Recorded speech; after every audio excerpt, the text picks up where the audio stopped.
বহুদিন হলো সময়ের অভাবে বাগানটা পরিষ্কার করা হচ্ছে না, কিংবা বাড়িতে থাকা বৃদ্ধ বাবা মায়ের সেবা করার মতো পাচ্ছেন না কোনো সেবিকা বা নার্স।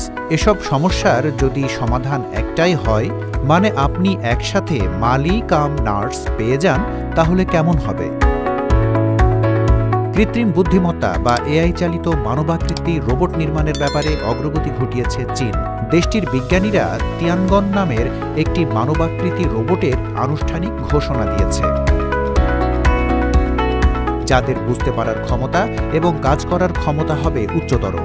এসব রোবট যেসব বিষয়ে কাজ করবে সেগুলো হলো শিক্ষা, প্রশিক্ষণ, পানি ব্যবস্থাপনা, চিকিৎসা ও প্রবীণদের যত্ন। কিভাবে রোবটকে মানুষের বিকল্প হিসেবে ব্যবহার করা যায় তা নিয়ে গবেষণা চলছে বহুদিন ধরেই। আগাছা পরিষ্কার, বাগান পরিচর্যা এবং রক্ষণাবেক্ষণের জন্য রোবট কাজ করবে। এছাড়াও কীটপতঙ্গ নিয়ন্ত্রণও করতে পারবে। বাগানে গাছের পরিচর্যা, পানির সেচ সহ নানা কাজে সাহায্য করবে। চিকিৎসা ক্ষেত্রে রোবটের ব্যাপক চাহিদা রয়েছে।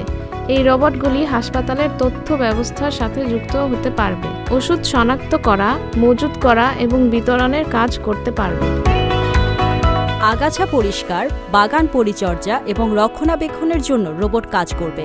এছাড়াও কীটপতঙ্গ নিয়ন্ত্রণও করতে পারবে। বাগানে গাছের পরিচর্যা, পানির সেচ সহ নানা কাজে সাহায্য করবে। বৃদ্ধদের জন্য আবেগগত অংশীদার হিসেবে রোবটেরা দারুণ কাজ করে। তাদের সঙ্গ দেয়া, কথা বলা, সময় মতো ঔষধ খাওয়ানো, গান শোনানো, বিকালে হাঁটতে নিয়ে যাওয়া, বিনোদন দেয়া সহ নানা কাজ করতে পারবে।